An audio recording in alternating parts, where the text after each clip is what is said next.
In the heart of western Oregon, a former Southern Pacific main line traverses a long, wide valley between the Cascades and Coast Range. Described in the 1820s as a land of flowing milk and honey, the Willamette Valley stretches 150 miles between the cities of Eugene and Portland. The abundant small towns, farms, and factories are fastened together by a network of rails, feeding an important segment of the I-5 corridor known as the Brooklyn Sub. Join 7 Idea Productions as we tour the busy main line. Hotshot Z trains sprint through the valley. Heavy crude oil and grain trains from Canada rumble south for destinations in California.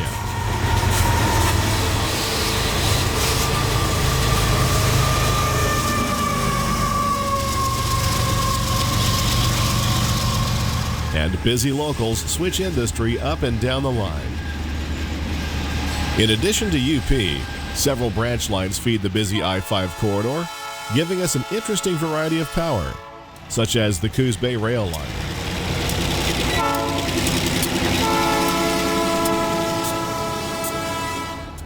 The Portland and Western.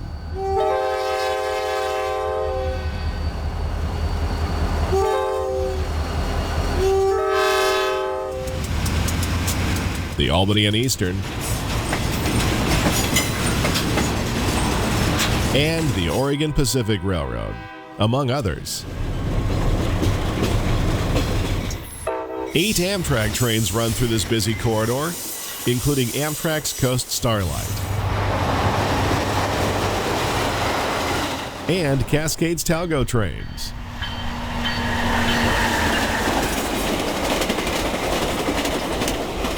In Portland, Max Light Rail trains are everywhere, adding to the variety. Get ready for 2 hours of great railroading entertainment.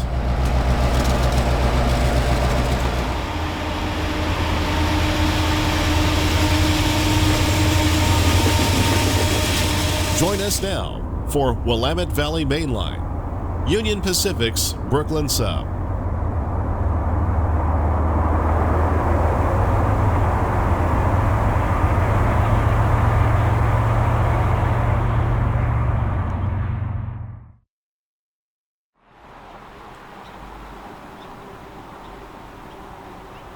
Appearing on Union Pacific's Portland area timetable, the Brooklyn subdivision covers over 211 miles between Oak Ridge and East Portland.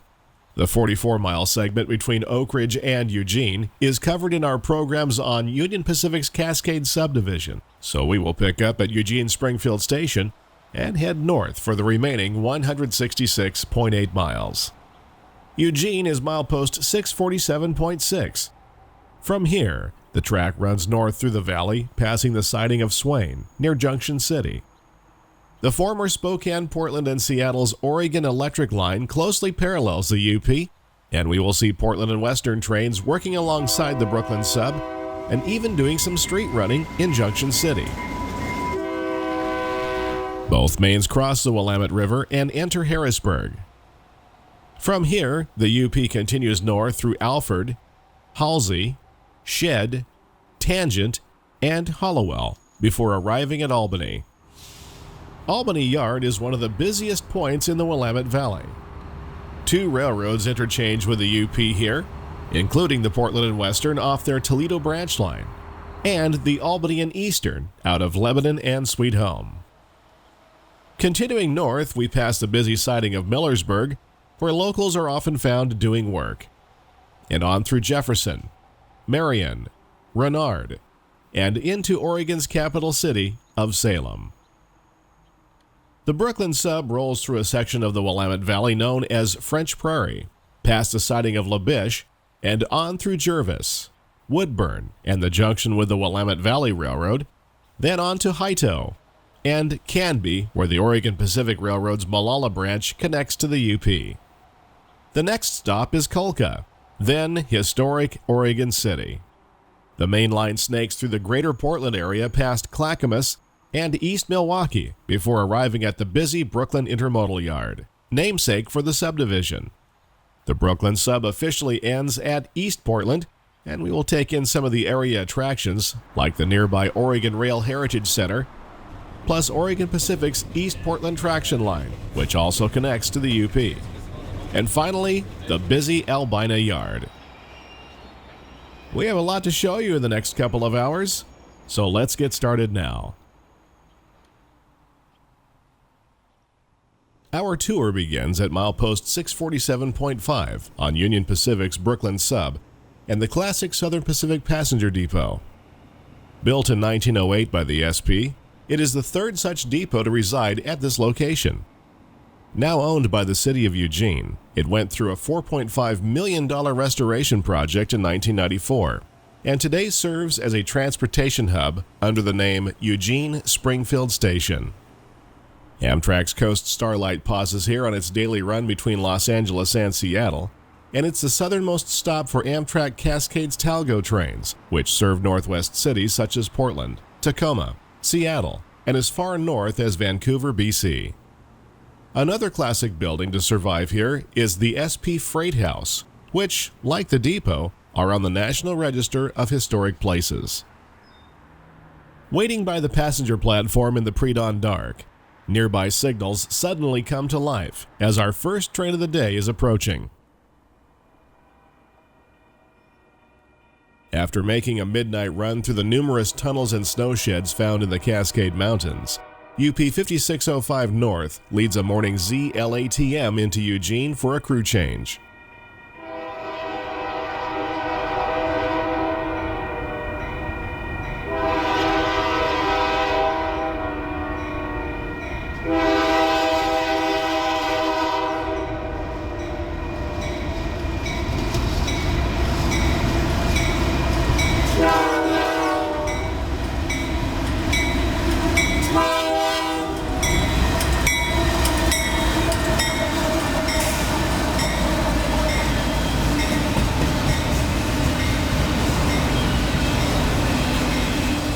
This train originates in Los Angeles and is bound for Tacoma, Washington. It replaced an earlier symbol which you may have heard before in our series on Union Pacific's Cascade sub, the ZLCBR. That train terminated at Brooklyn Yard in Portland.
In recent years, northbound Z trains have grown in tonnage on the I-5 corridor, often necessitating the addition of distributed power on the rear. Two GEs, UP 5740 and 7441, glide into Eugene on the rear of today's ZLATM.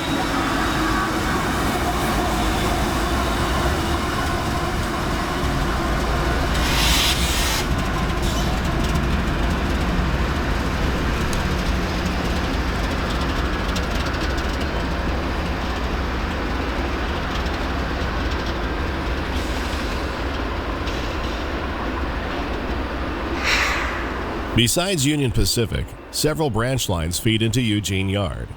From the south, CORP trains operating over the former Southern Pacific Siskiyou line. To the north, the Portland and Western via the Oregon Electric. And to the west, Coos Bay Rail Line trains can be seen rolling into town behind an eclectic set of power that is nothing less than cool. 2 MP15 DC switch engines and a former Canadian National GMD1 throw us back into the late 1950s on the point of a 25-car lumber drag.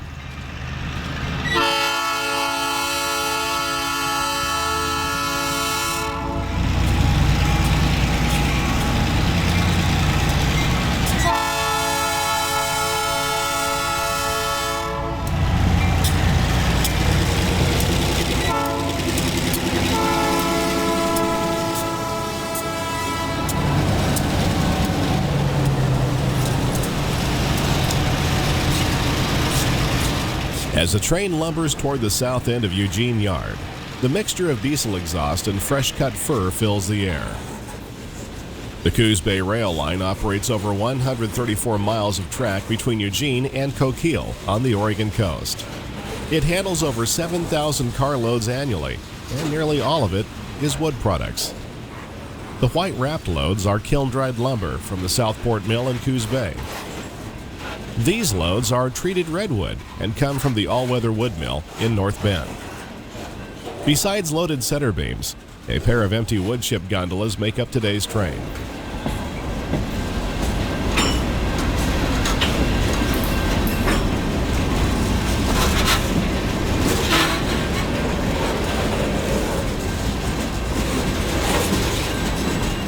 Eugene Yard is a shadow of its former self. During the SP years, this was the largest terminal for operations in Oregon, with a busy hump yard, receiving yard, and departure yard. It also included a roundhouse, machine shop, and car shop. As the SP dissolved into the UP in September of 1996, much of the operation moved south to Roseville, near Sacramento, California, making Eugene Yard a much quieter place. It still sees flat switching on a much smaller scale, and through trains change crews between Klamath Falls and Portland. Near the south end of the yard, the once busy shop is rumored to be nearing the end of its days, so we make it a point to document this classic SP structure.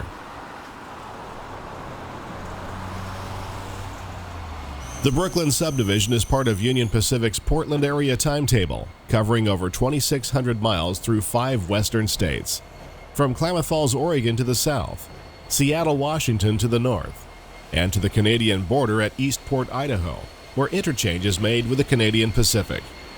It stretches across much of southern Idaho through Pocatello, up to Silver Bow, Montana, and as far east as Granger, Wyoming. Of those 2,600 miles, 1,073 of them are in Oregon. UP 8630 North has just arrived from UP's J.R. Davis Yard in Roseville, California, and slowly makes its way into Eugene Yard. The inbound crew took this train from Klamath Falls and will soon tie up. Some of these cars will be blocked for the Portland and Western, while others will be sent north along the Brooklyn sub to Portland.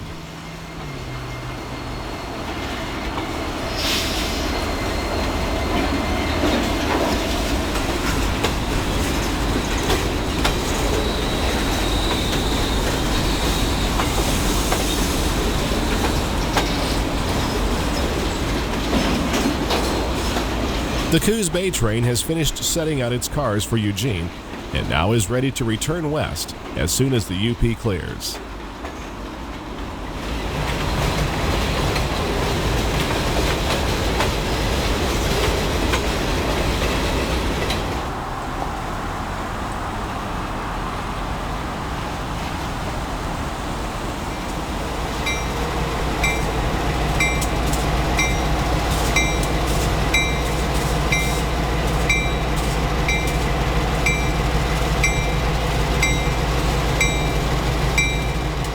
With a wave of the engineer, the former UP MP15 comes to life, leading the CN-painted GMD1 and the second MP15 that CBRL crews refer to as the Green Machine.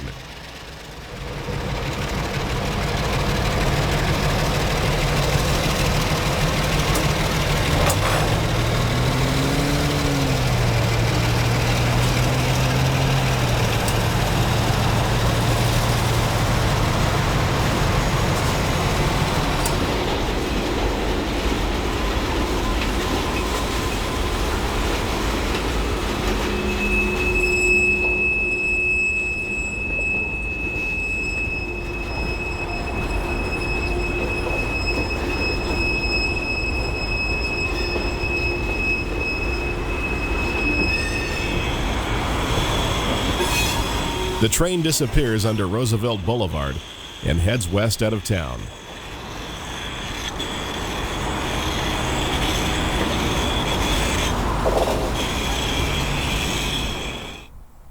The Brooklyn sub leaves Eugene Yard in a mainly northwest heading through Irving, then turns due north near Junction City. Surrounded by a patch quilt of lush farmlands, Junction City thrives in the lower Willamette Valley.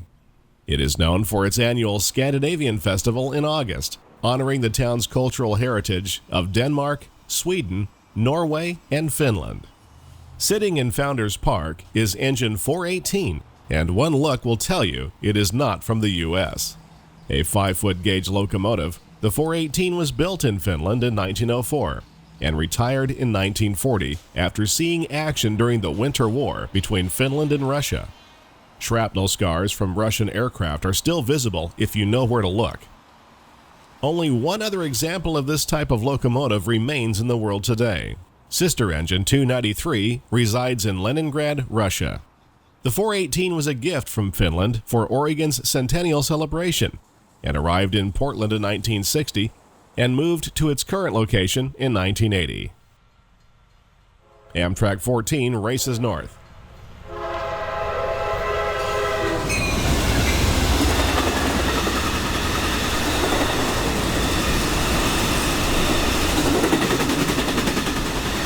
Junction City does not appear on the UP timetable.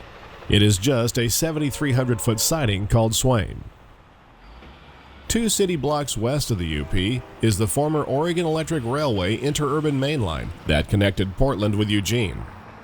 Purchased by the Spokane, Portland, and Seattle in 1910, it ran regular passenger service until 1933. Today it serves the Portland and Western. The main line runs right down the middle of Holly Street and past many historical buildings. The Mary E. Pitney House was built in 1874. A nearby depot built in 1912 survives today as a beer garden under the name Beer Station. It's a great place to park and watch some street running as PNWR 2307 leads a short northbound through Junction City. This train is known as the American Turn and is a day job out of Eugene on the OE.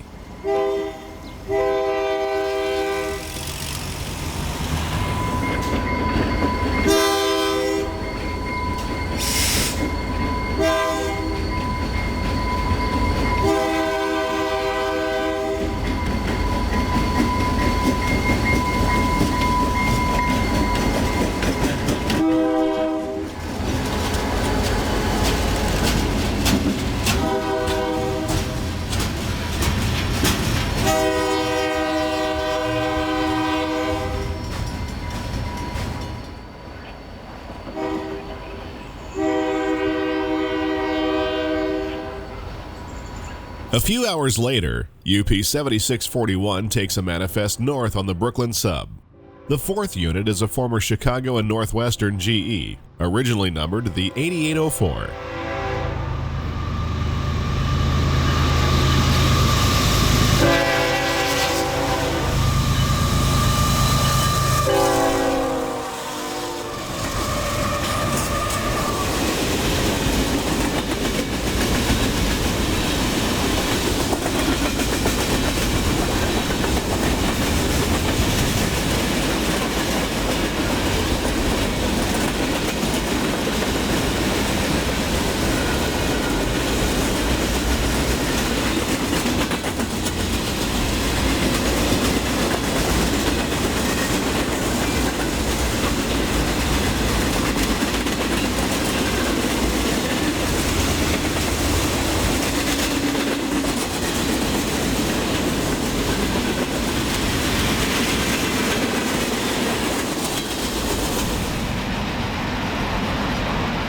These scenes were shot on September 11, 2019.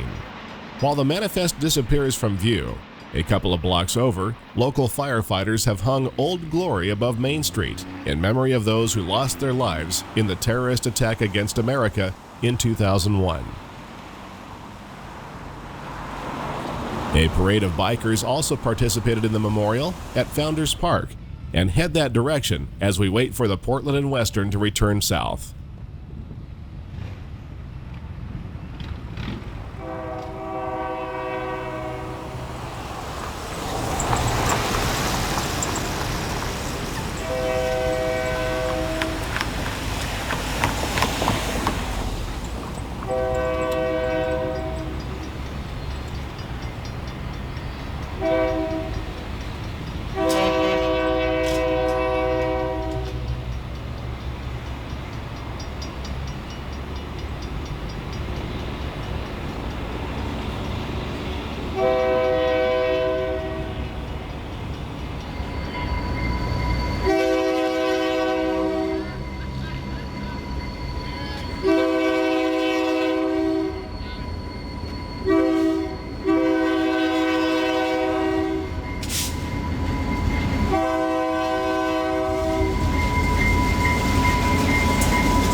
Between Junction City and Harrisburg, the Brooklyn Sub and the OE line run fairly close together.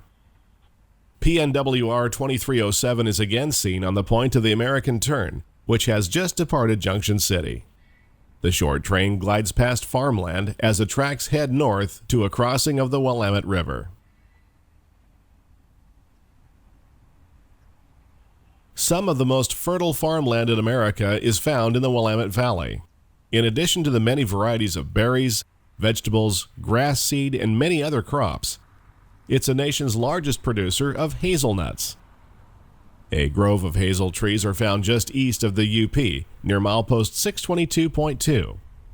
On a clear morning in early spring, Amtrak 511 heads south between Portland and Eugene, behind a Siemens Charger.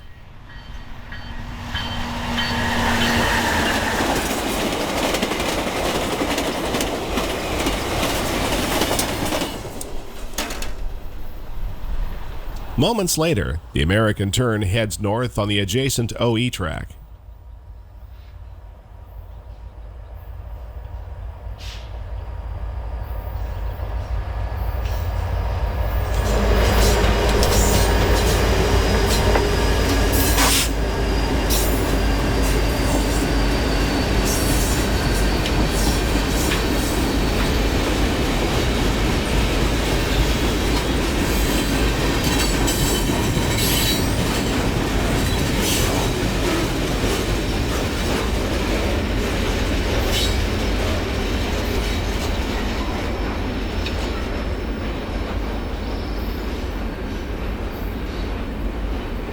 To get a better feel for our surroundings, let's do some flying. Just south of Harrisburg, both the UP and the Portland and Western cross the Willamette River on parallel bridges. The UP track in the foreground spans the river on a girder deck bridge, while the Portland and Western uses an old vertical lift span with a through truss design. The classic drawbridge was built around 1910 and spans 2,020 feet across the river and surrounding lowlands. Note that a sandbar now lies directly beneath the lift span. It was said that the bridge was never fully functional, keeping Willamette River steamboats from ever reaching Eugene. As for handling rail traffic, the bridge has done nicely over the past century. Since it is nearly impossible to get to on foot, let's remain airborne and pace the American turn as it slowly crosses the river.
After crossing the river, both tracks adjust their compass heading again to due north as they approach the community of Harrisburg. In the distance, the American turn nears town as a southbound UP oil train heads our direction.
North of Harrisburg, the line again turns to the northeast, leaving the proximity of the Oregon Electric Line.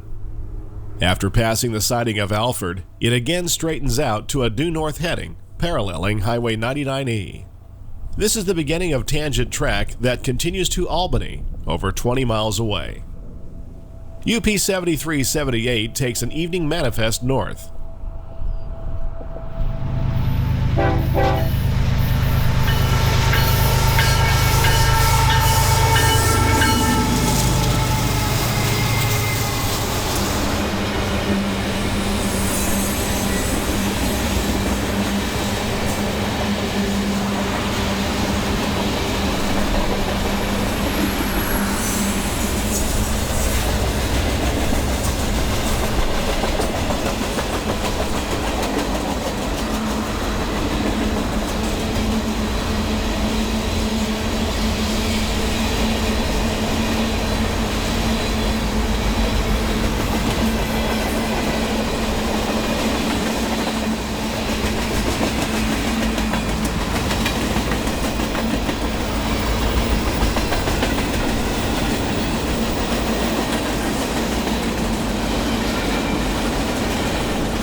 At Halsey, milepost 673.8, Amtrak Cascades number 508 heads north between Eugene and Albany.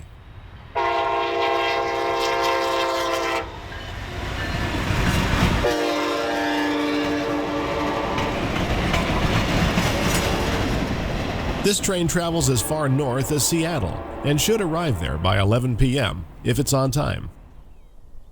Looking east across the valley, we can just make out the snow-covered peak of the South Sister, one of 3 volcanic peaks known as the Three Sisters, near the city of Bend in central Oregon. Competing BNSF Inside Gateway traffic travels through there on the east side of the Cascade Mountains. A giant lunar ball hangs in the sky over the small community of Halsey. A lunar of a different kind marks an industrial spur track that splits off from the main here. A UP local out of Salem works here during the week. UP 8328 heads south with a heavy manifest bound for Roseville.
In the spring and fall, valley fog is common.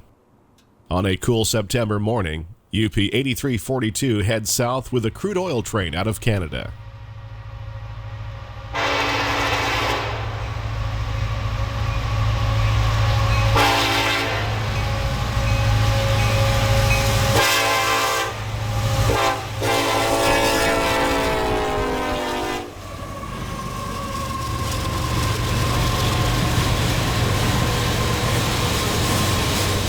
This train is on its way to California and will be adding manned mid-train helpers at Eugene for the climb to Cascade Summit.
The Craft Switcher out of Salem heads for Halsey, with UP 1018 running long hood forward.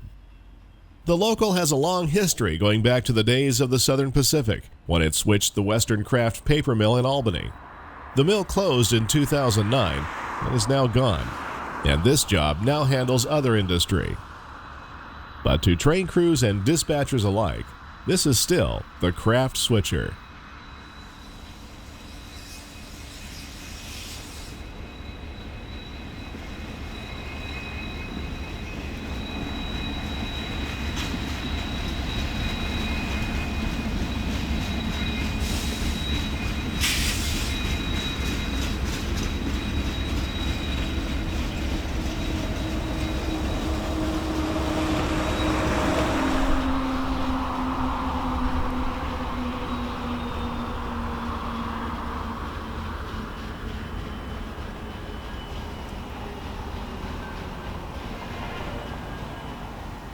Milepost 679 marks the sighting of Shed.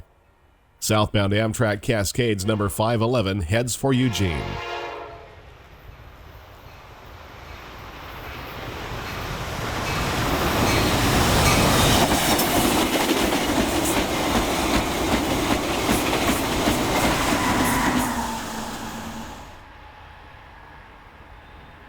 Except for scheduled Amtrak trains and locals, the Brooklyn sub can be fairly quiet from mid-morning to late afternoon. The exceptions to the rule are the occasional unit trains, such as crude oil, or in this case, BNSF 8369 South. This run-through grain train is not very regular and a pleasant surprise at Shed.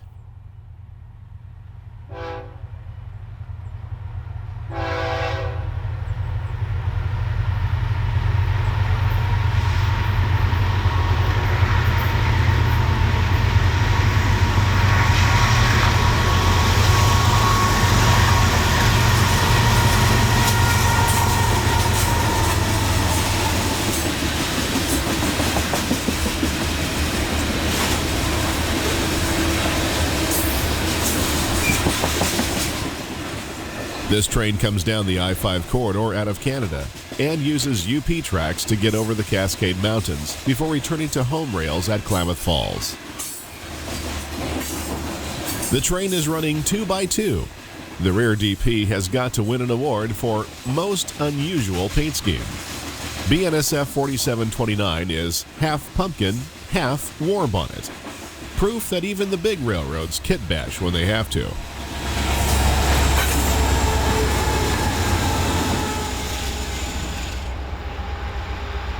The 4729 apparently suffered an engine fire and no doubt will be repainted in the near future.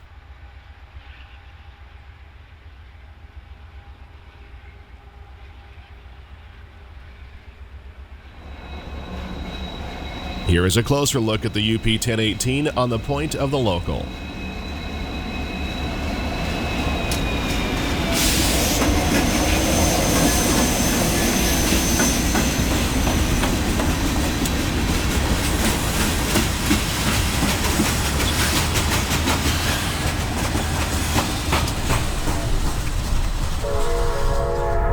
It's a cool spring afternoon in the valley.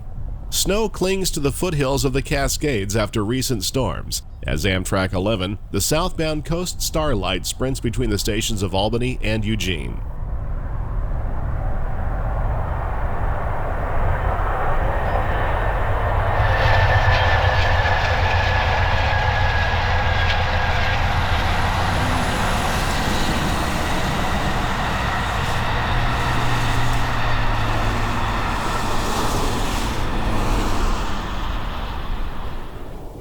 The farm country north of Shed is one of our favorite places to view trains on the Brooklyn sub, and we will spend some extra time here. Just after sunrise, UP 8548 heads north with another Los Angeles to Tacoma Z train. The engineer blows for the crossing at Belle Plaine Drive, milepost 681.2.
The Willamette Valley sits between 30 and 60 miles inland from the Pacific Ocean and is surrounded by mountains on three sides: the Cascades to the east, the Calapooia Mountains to the south, and the Coast Range to the west. The Coast Range protects the valley from excessive moisture off the Pacific by creating a rain shadow which helps stabilize the climate, making it ideal for agriculture. What seems like a harmless spring rain in the nearby mountains is actually part of a weather pattern that has brought an exceeding amount of moisture in a short period of time. In early April of 2019, the Willamette River reached flood stage, submerging many fields and flooding local streets for several days.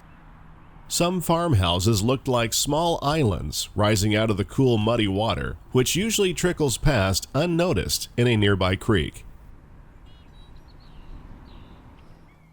This is Belle Plaine Drive, where we shot the northbound Z train from just a couple weeks earlier. Although the water is on its way down, it doesn't look like we'll be going out there today. Fortunately, this year's flooding did not affect the railroad. Amtrak 14, the northbound Coast Starlight, passes the grade crossing at a track speed of 70 miles per hour.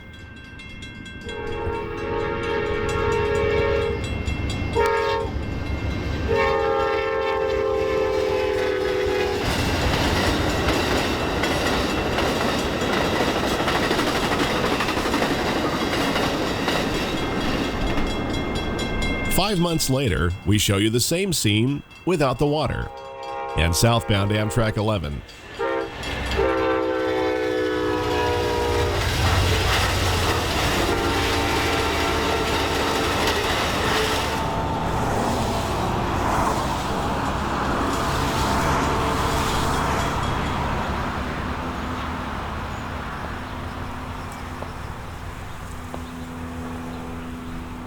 The Starlight met Amtrak 508 south of here, and the Talgo sprints through the scene toward its next stop at Albany.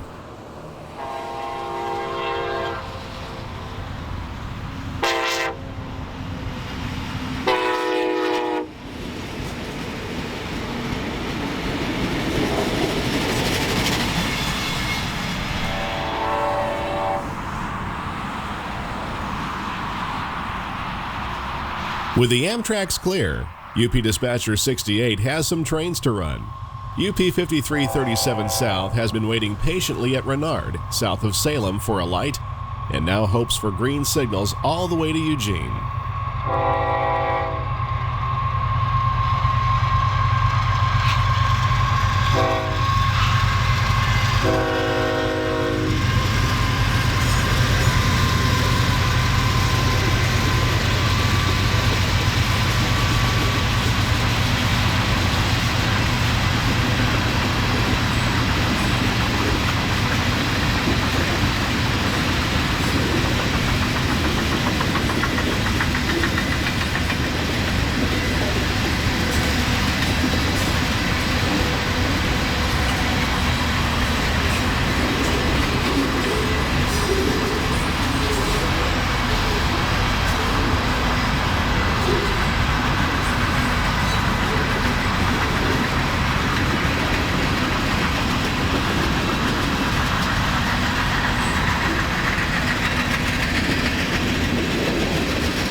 Continuing north, we return to early April and the spring flood of 2019. It was by no means a record flood when compared to 1996 or the Great Flood of 1964, which brought fatalities and severe damage. Still, we appreciate how much water the Willamette River has to handle when the right mix of snowmelt and rain hit the Northwest. The Willamette River drains over 11,000 square miles in western Oregon, feeding the mighty Columbia due north at its mouth.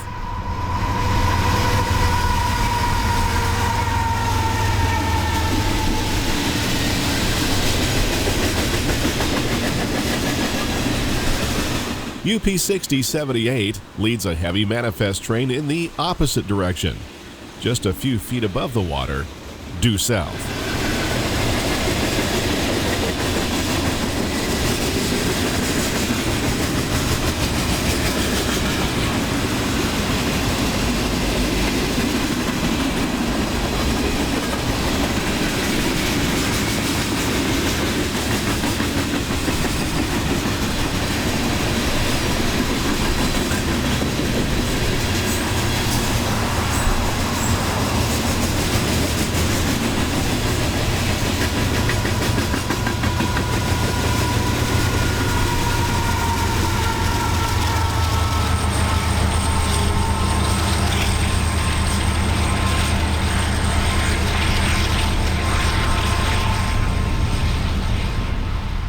Several rivers feed the Willamette as it works north through the valley. Right now, this is the Calapooia, which has just slightly overshot its banks. This sign along Highway 99E indicates where it is supposed to be. The swollen river barely fits underneath the bridge, which marks a halfway point between Shed and Tangent near milepost 682. Amtrak 11 heads south.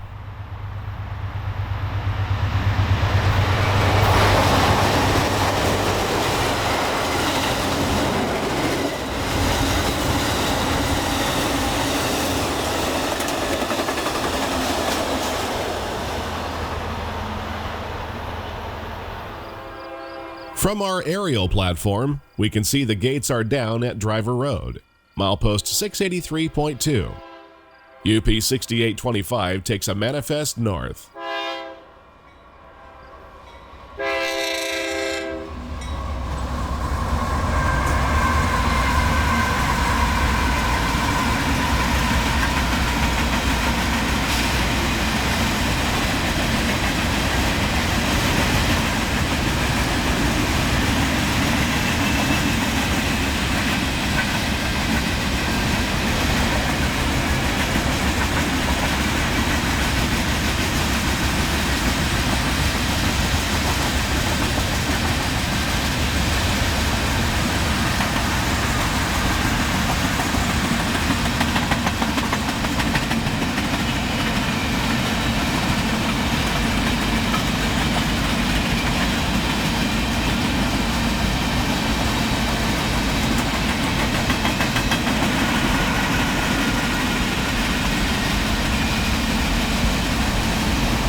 The main line continues its northerly course in a straight arrow through Tangent and on to Hallawell, just south of Albany.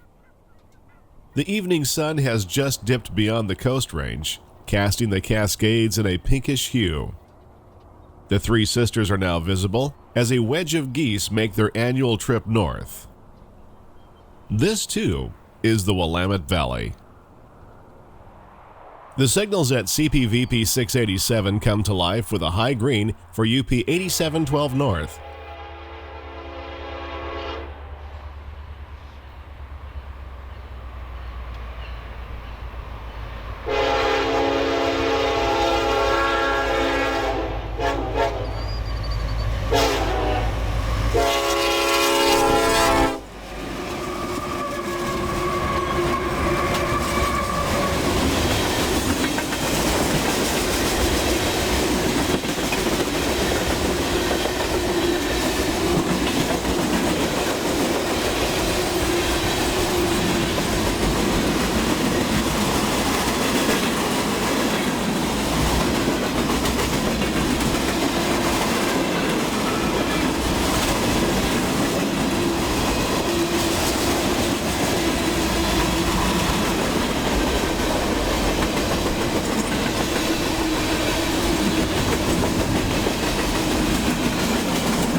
Albany is milepost 690.9. The former Southern Pacific Yard is today used by the Portland and Western, which took over operations of several SP branch lines in Oregon in 1993. Owned by the Genesee and Wyoming, the railroad originally operated under the name Willamette and Pacific. The Portland and Western owns or leases over 500 miles of track in Oregon. A locomotive shop exists here at Albany Yard, and several tracks of cars for the UP, PNWR, and Albany and Eastern. The train with the woodchip gondolas is Portland and Western's Toledo Hauler. 6 days a week, it makes a nighttime run over the 75-mile Toledo Branch line to service a Georgia Pacific paper mill on the Oregon coast. That mill is the Portland and Western's single biggest customer, with 3 paper-making machines churning out trainloads of cardboard paper for customers such as Amazon. Besides the freight yard, Albany also serves as a transportation hub. Albany Station was built for the Southern Pacific in 1909 and has the distinction of being one of the oldest continuously operating passenger stations in the U.S. The 60-foot clock tower was added in 2007 in the center of a roundabout between the depot and former Railway Express building. The town of Albany began as a staked claim at the confluence of the Calapooia and Willamette rivers in 1845. By 1851, steamboat service up and down the Willamette aided in the growth of the town. Rails were first laid here in 1871 by the Oregon and California Railroad, furthering its expansion. Like Eugene, it currently serves 8 Amtrak trains per day, such as Amtrak 509, which calls upon Albany in the afternoon. Siemens Charger number 1404 powers today's train.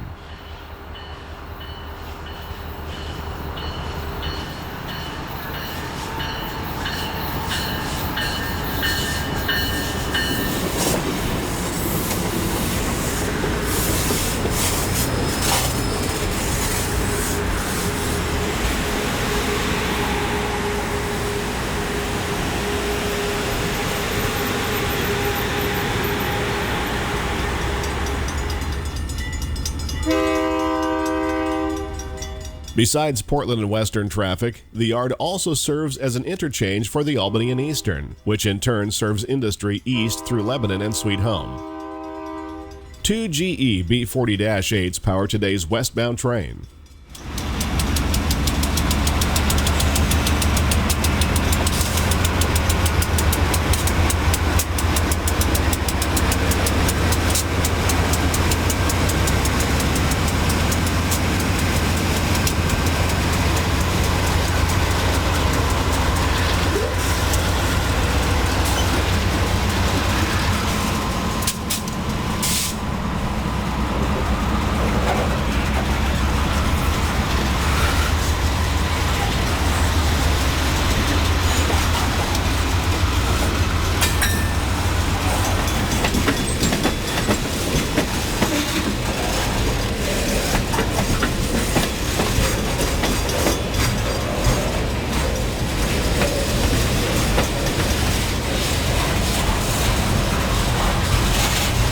This train runs 5 days a week, Monday through Friday, and usually arrives in Albany in the mid-morning.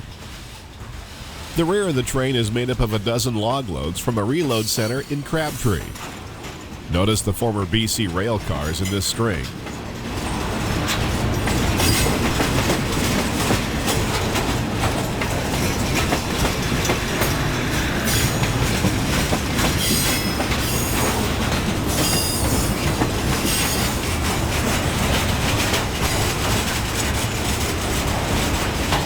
The A&E is locally owned. Besides freight operations, it offers seasonal rides to the public.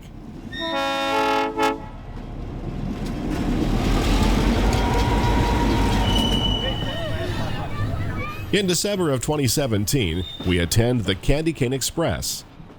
A beautifully restored SP SD9E in Black Widow colors powered a Christmas train between Lebanon and Sweet Home. For many diesel fans who grew up with the Southern Pacific, this is how an SD9 Cadillac should look.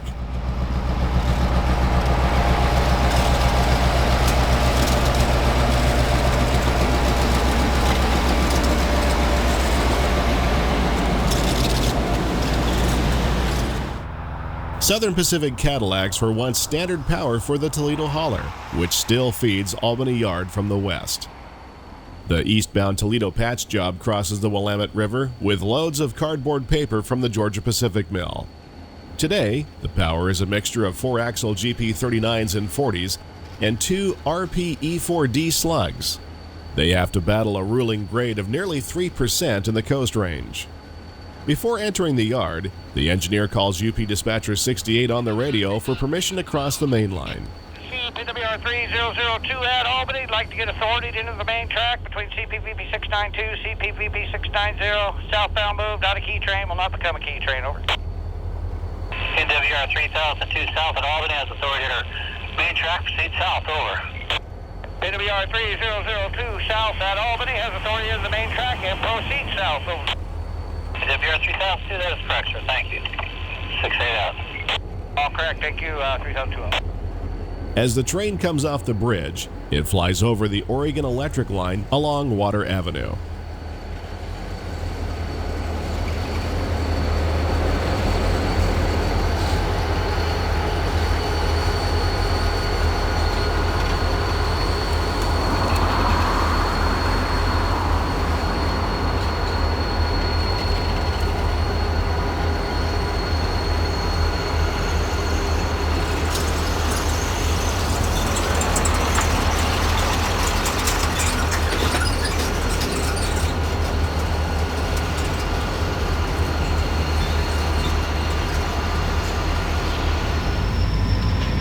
Transitioning to the Amtrak platform at Albany, the patch job has crossed the UP and heads through the yard, giving us another look at the interesting power consist.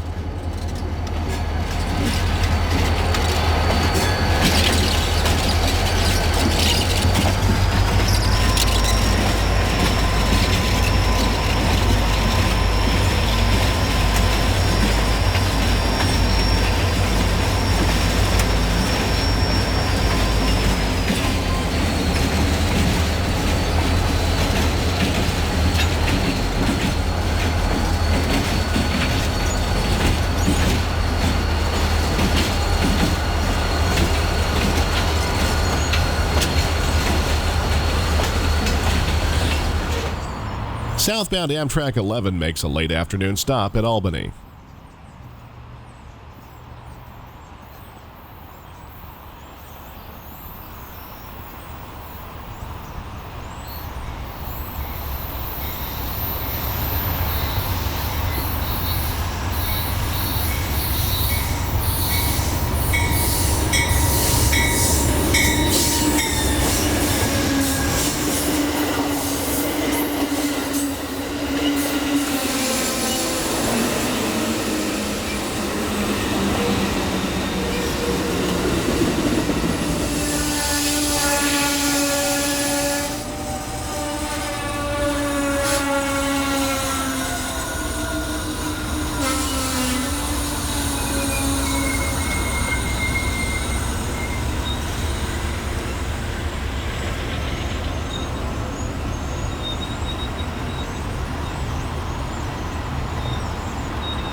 An hour later, UP 5252 South takes a manifest toward Eugene.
As twilight settles in on Albany, the Toledo hauler prepares for its nighttime run through the Coast Range.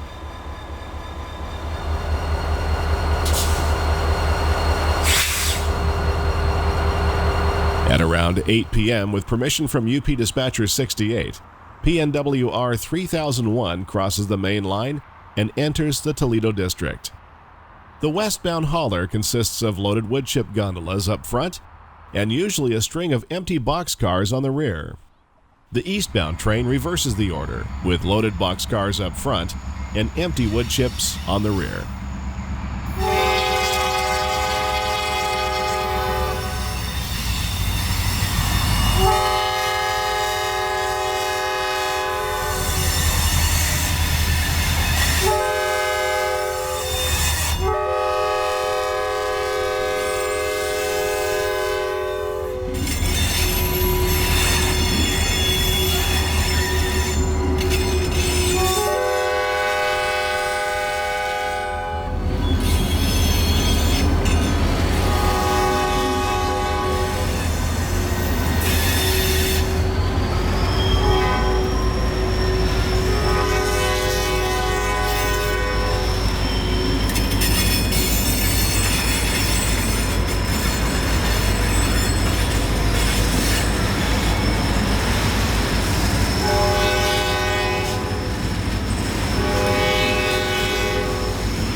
Just north of the Toledo Junction, the gates are activated at Sandy M Road for southbound Amtrak 505 out of Seattle.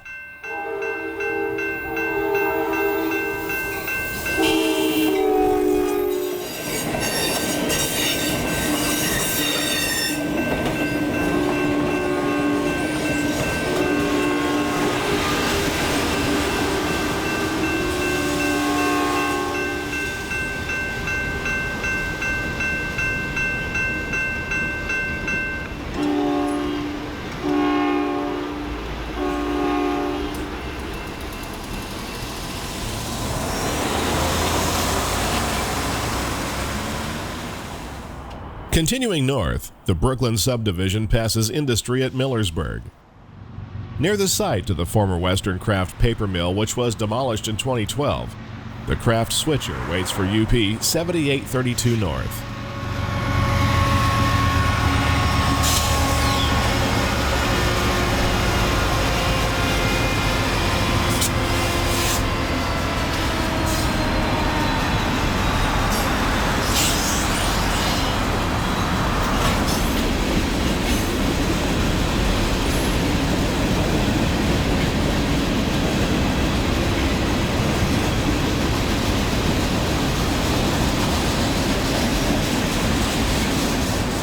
This train is the 53 local, which works between Eugene and Portland. It has just done some work at Albany and will be held at Millersburg before continuing north. At over 6,100 feet in length, it is a sizable train for a local.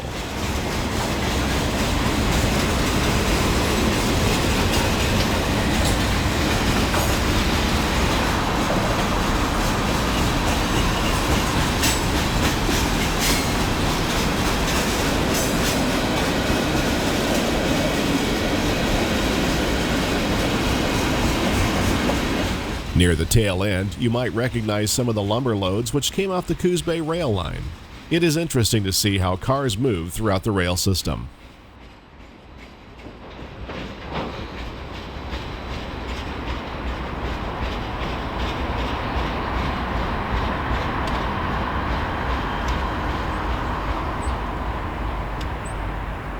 Although out of sequence, we see the craft switcher again between Jefferson and Millersburg at milepost 698.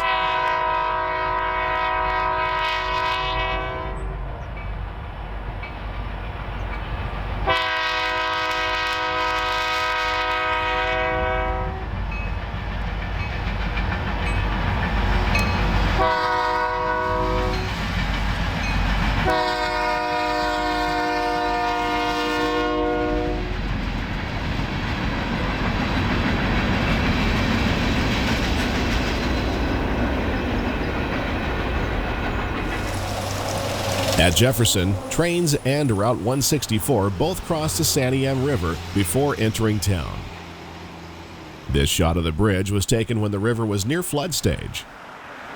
Returning a few months later, UP 5571 North crosses the bridge with an empty oil train and some Canadian Pacific Power.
The Santiam flows from the Cascade Mountains in three different forks: North, Middle, and South Santiam.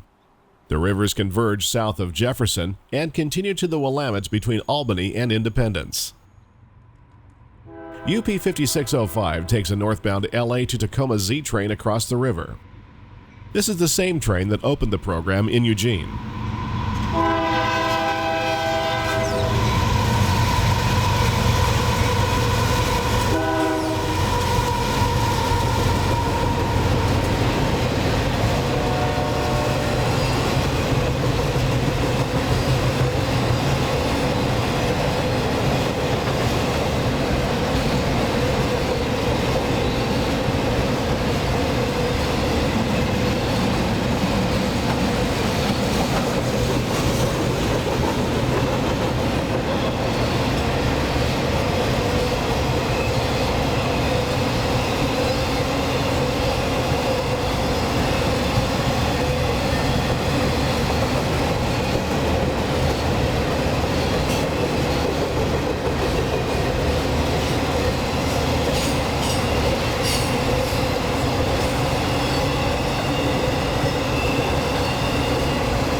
On a cloudy spring morning, we get a surprise visit from UP Heritage Unit number 1995, honoring the Chicago and Northwestern.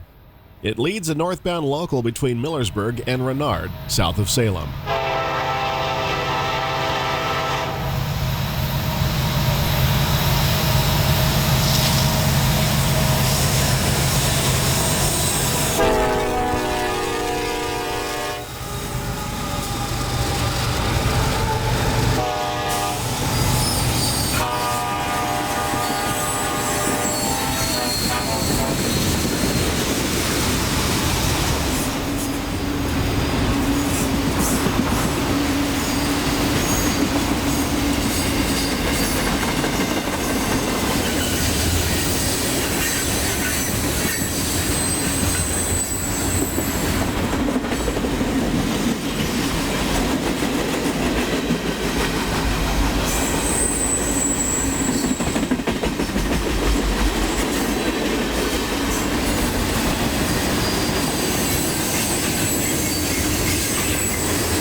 Amtrak Genesis Unit number 168 is on the point of Cascade's Talgo train number 511 at Marion.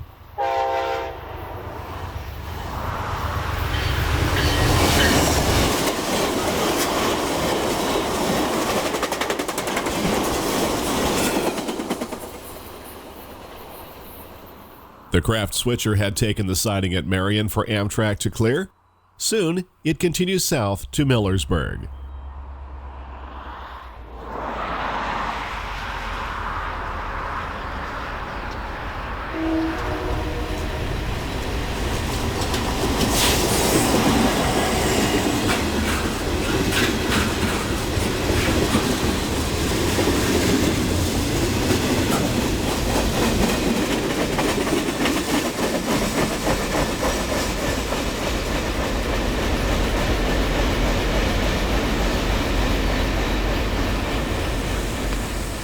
Marion is a 7,708-foot siding located at milepost 704.2.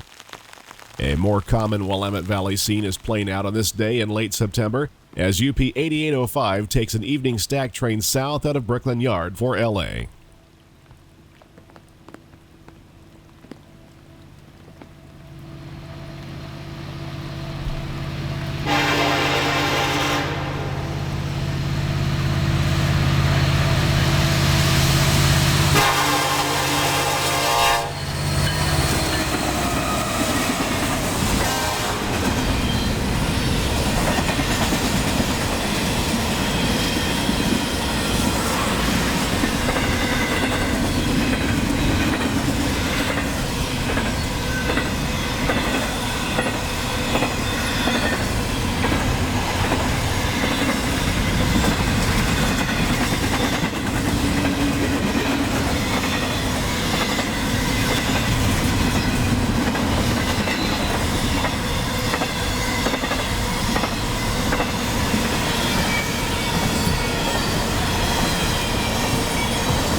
On a much drier afternoon, UP 1018 leads the craft switcher north through Marion.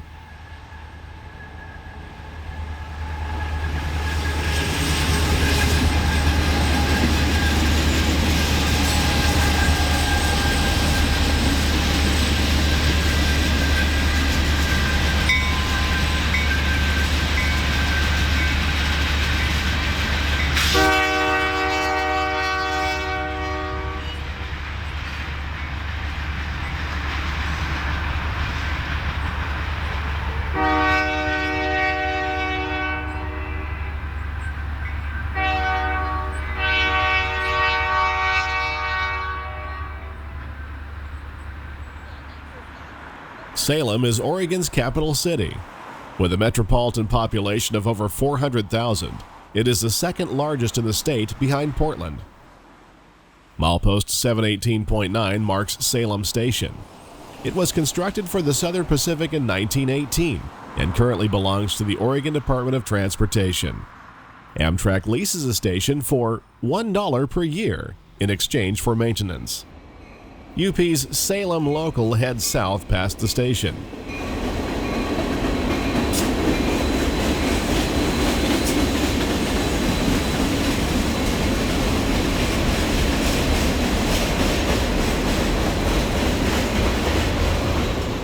Just a short walk from the depot is the historic Thomas K. Woolen Mill.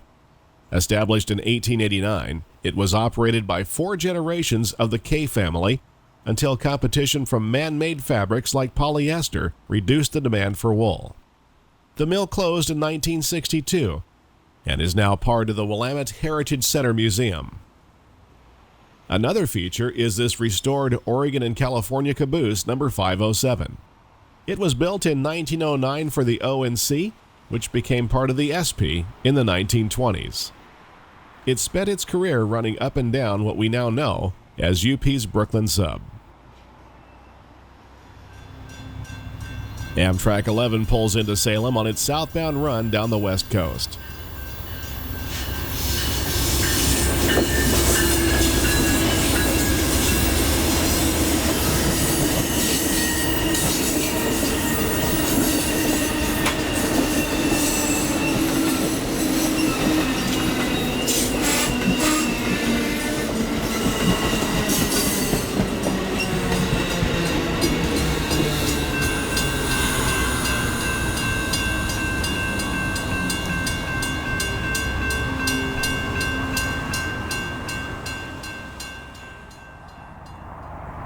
Continuing our northbound trek through the Willamette Valley, our setting again changes from a metro area to farmland as the line passes through the community of Brooks. Standing next to a field of cucumbers, UP 5383 North takes another sizable 53 local toward Portland.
This part of the Willamette Valley is known as French Prairie, after French Canadians who were among the earliest settlers in the area. Like the southern part of the valley, it is premium farmland. With its close proximity to the Salem, Portland metro areas, there is a growing concern over encroaching urban development.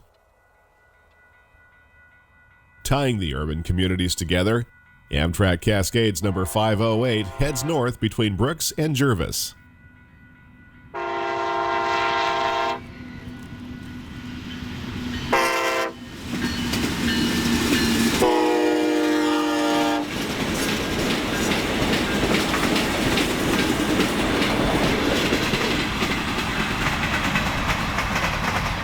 The morning shadows are still long as UP 7644 leads the daily ZLATM into Gervais.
Returning to ground level, UP 7248 heads south with more stacks, UPS trailers, and covered hoppers.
Like the sign says, "Welcome to Woodburn."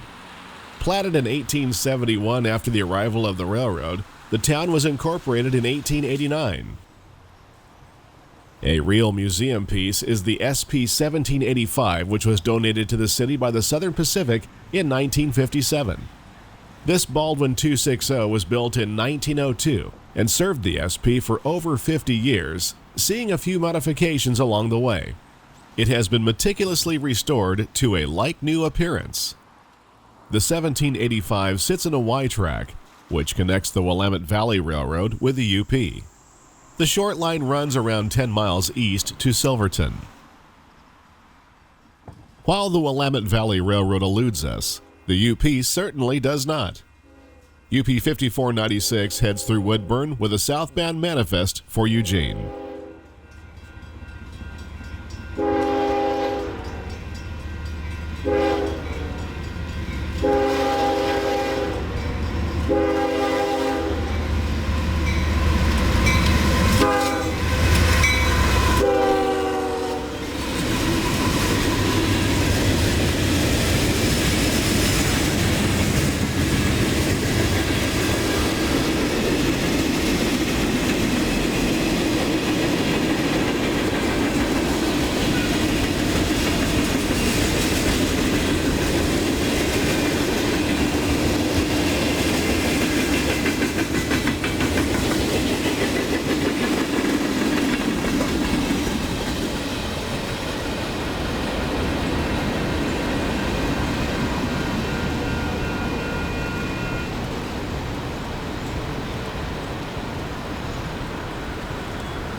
North of Woodburn, the Brooklyn sub continues past the siding of Hito and the community of Aurora at milepost 743.1. This was a location of the Aurora Colony, a religious commune founded in 1856 by Prussian William Keel, who named the settlement for his daughter. UP 8805 heads south through the tiny community in the late afternoon.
North of Aurora is another junction at Canby, milepost 746.8.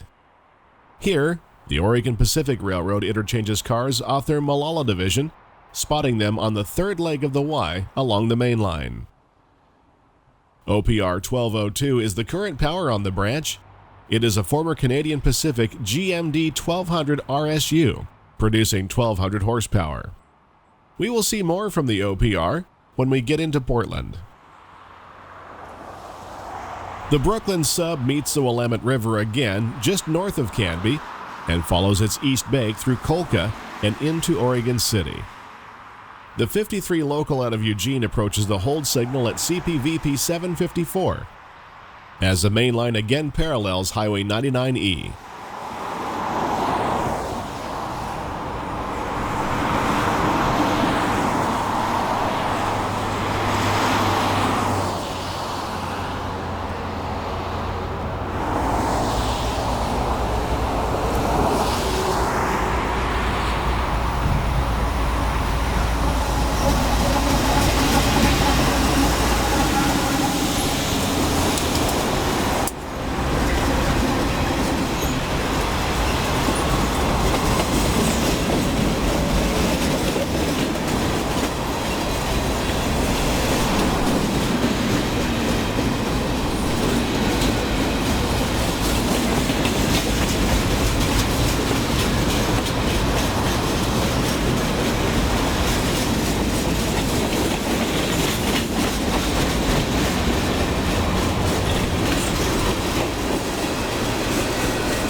Oregon City comes into view downriver from the Canema Historic District.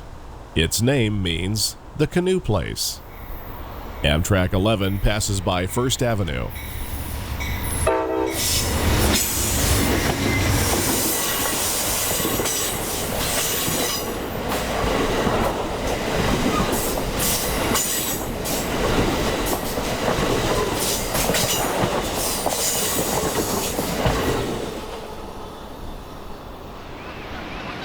In this image from 1867, Canema is visible on the far side of the river just upstream from Willamette Falls.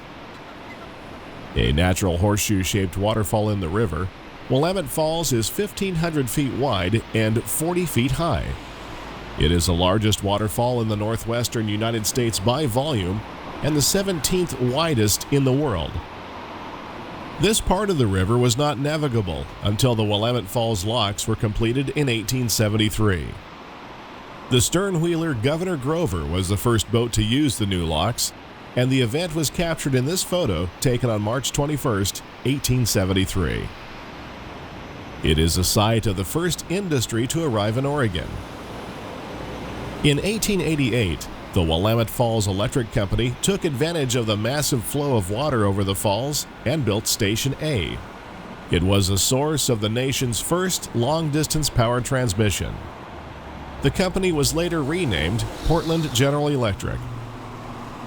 A newer plant, Station B, was built in 1895 and survives today on the west side of the river. Known today as the T.W. Sullivan Plant, it churns out 16,000 kilowatts of electricity. Several paper mills have taken advantage of the falls beginning as early as 1866.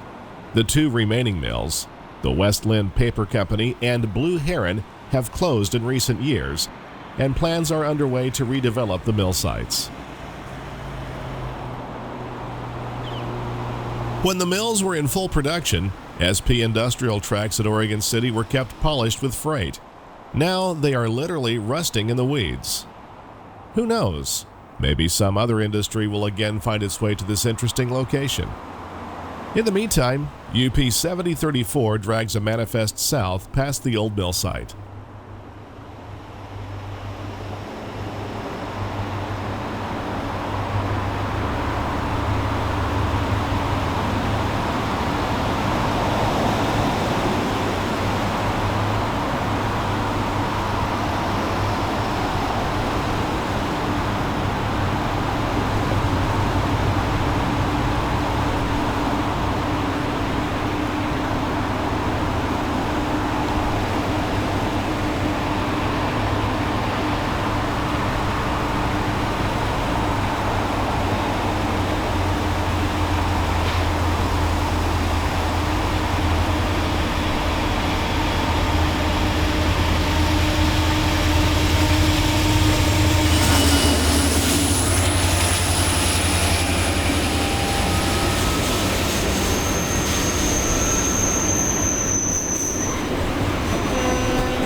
From an overlook on a basalt cliff, Amtrak 11 passes the falls.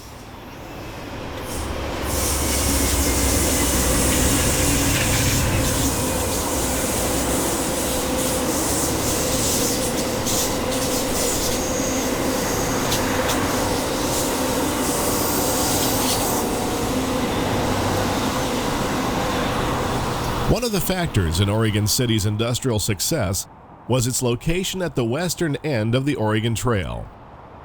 An interpretive center can be found just a couple of blocks from the main line. Underneath giant steel frames depicting the shape of covered wagons, one can learn of those who left the United States at the Missouri River and traveled over 2,000 miles to where we are standing today. First opened in the early 1800s by fur trappers and traders, an estimated 400,000 settlers came west over portions of the trail. Use of the Oregon Trail declined with the completion of the first transcontinental railroad in 1869.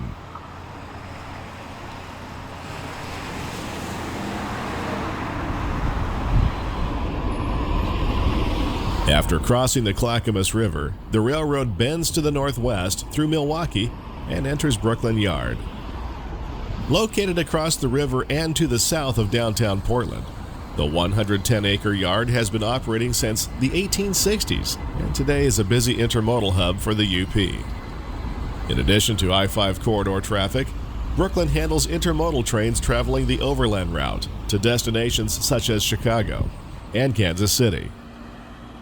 Historically, this was a location of the Brooklyn Roundhouse, home of the SP Daylight 4449 and stablemates like SP&S 700 until 2012.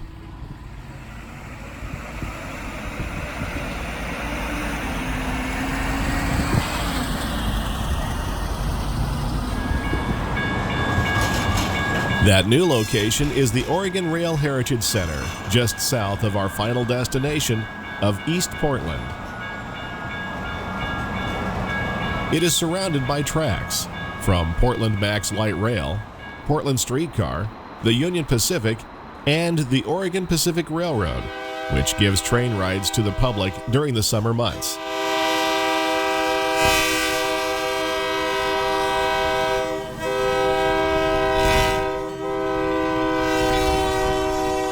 Let's climb aboard.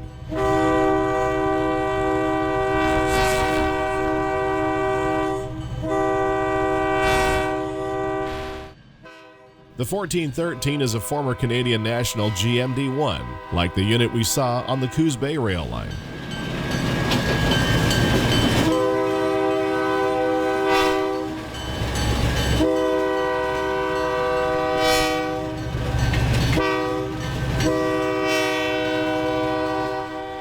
We are traveling over Oregon Pacific's East Portland Division, which follows the east bank of the Willamette River, where the railroad serves local industry.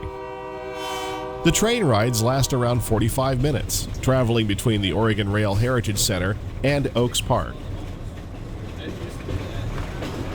The center is a must, regardless if you're a rail fan or not.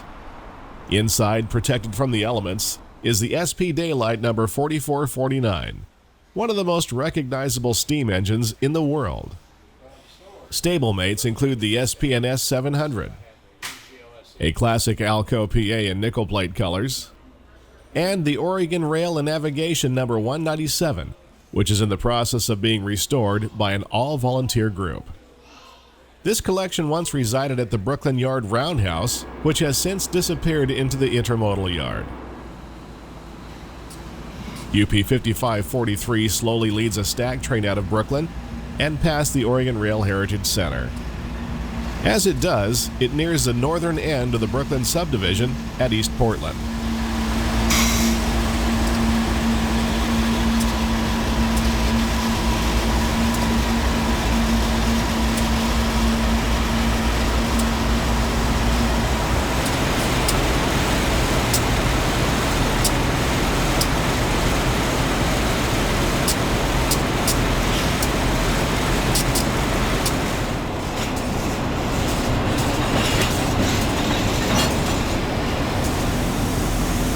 During our visit in early October, the 4449 was being readied for a boiler inspection.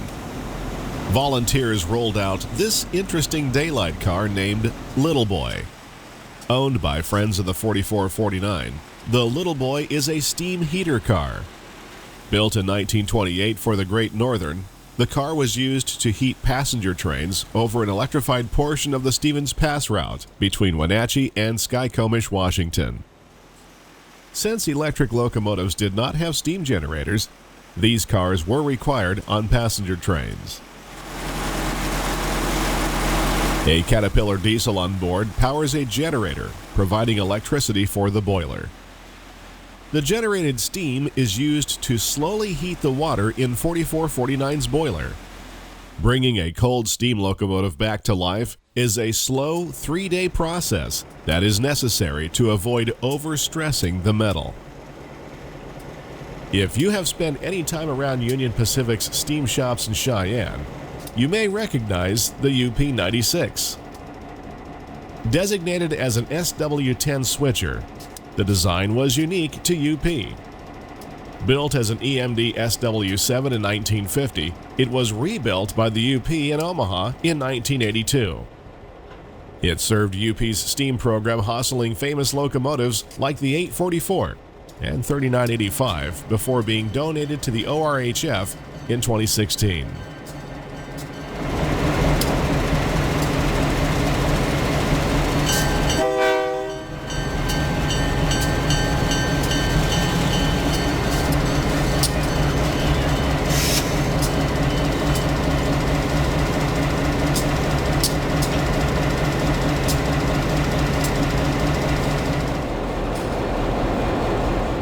The DPUs of the stack train pass milepost 769 as the train heads through East Portland.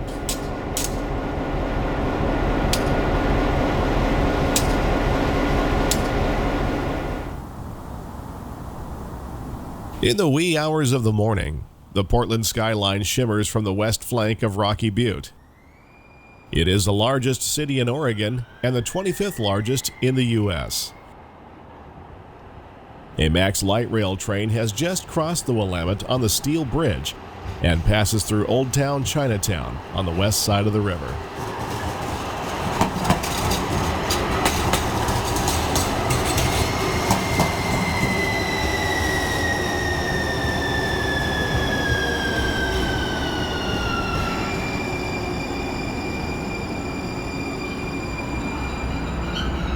On the east side, the lights of a southbound UP sweep over the Union Pacific office building at East Portland. The train is out of Albany Yard and has just entered the Brooklyn sub.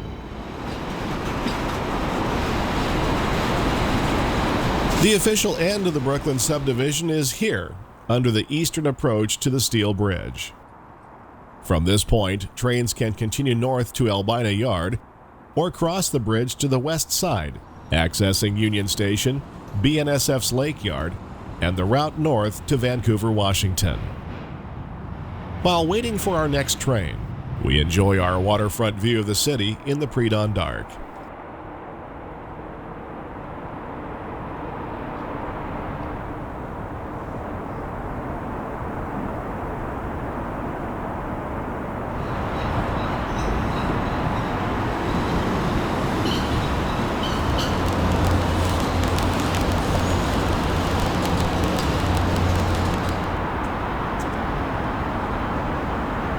Since its humble beginnings in the 1830s, Portland has continued to grow.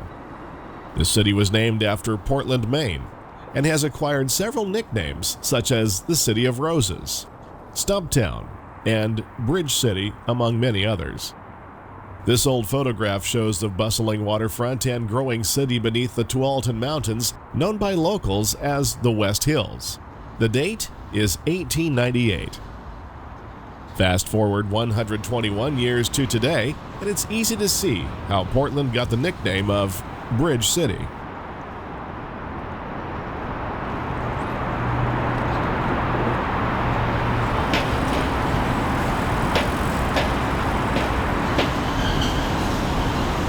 A downtown landmark is Steel Bridge. The double-track through-truss bridge is owned by the UP and carries cars, light rail, and pedestrians on its upper deck, plus trains and more pedestrians on its lower deck. Opened in 1912, it is the only double-deck bridge with independent lifts in the world. We get a demonstration of the independent lift this morning as the bridge tender raises the lower section for a small boat to pass. Gates protect bicyclists and pedestrians during the process. And no, you cannot ride the lift.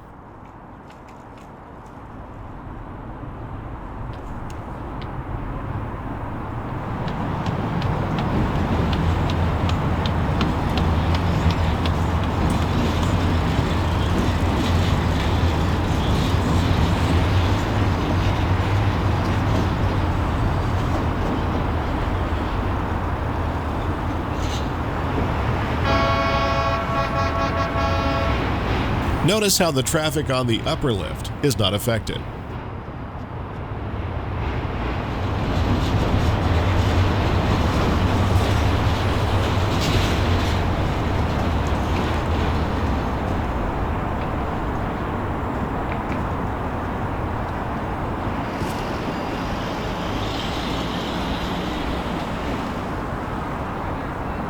Once safely lowered, Amtrak 506 crosses the bridge on its way to Union Station on the far side.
After the Talgo train, a set of UP light engines crosses the steel bridge en route between Lake Yard and Albany.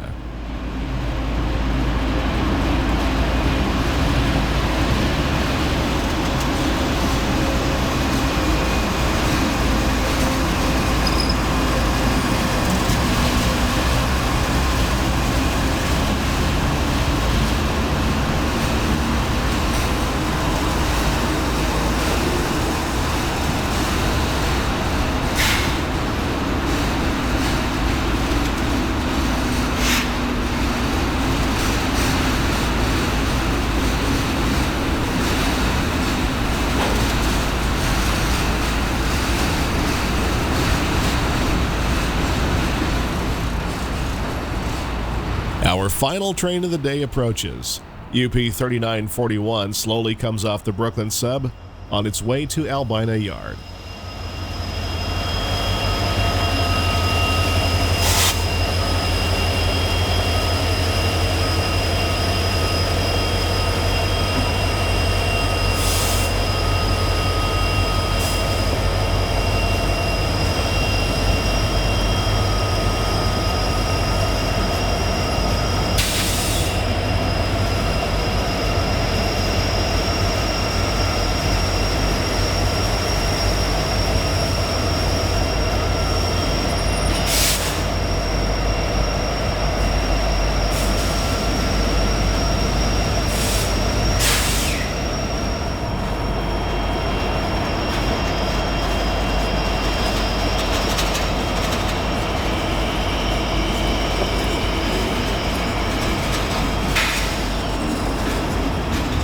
Continuing north, trains enter the Portland subdivision, which continues into Albany Yard, then turns east through the Columbia River Gorge, ending at Hinkle in eastern Oregon. Another junction with the Portland sub can be found just south of East Portland, giving the UP some flexibility in running trains through the city. The track follows the river under the Broadway Bridge, where cargo ships are moored at this busy inland port. Beyond the Broadway Bridge, the giant arch of the Fremont Bridge takes 2 decks of I-405 and US 30 between downtown and North Portland. It also flies over the south end of UP's Albany Yard. Several lanes of traffic seem to unravel as they fly over the UP main line. Down below, Max light rail trains split the opposing lanes of Interstate Avenue. A giant brick smokestack calls our attention to UP's Albany Yard. The stack was built in 1887 for the Northern Pacific Terminal Company and refurbished in 2008 by the UP. Although it isn't part of the Brooklyn subdivision, the nearby facility is significant to many of the manifest trains that we have seen working up and down the Willamette Valley. The Oregon Railway and Navigation Company began purchasing land for this yard in 1881. The railroad eventually operated on over 1,100 miles of track in Oregon, Washington, and Idaho before finally being absorbed into the UP, becoming the railroad's gateway to the Pacific Northwest. Today, this 200-acre yard processes an average of 1,200 cars per day for departure to destinations nationwide. The Brooklyn subdivision plays an integral role for UP's Northwest operations, while allowing several branch lines and industries they serve access to the West Coast's I-5 corridor and beyond. We hope you've enjoyed your trip across Union Pacific's Willamette Valley Main Line. Until next time, thanks for watching.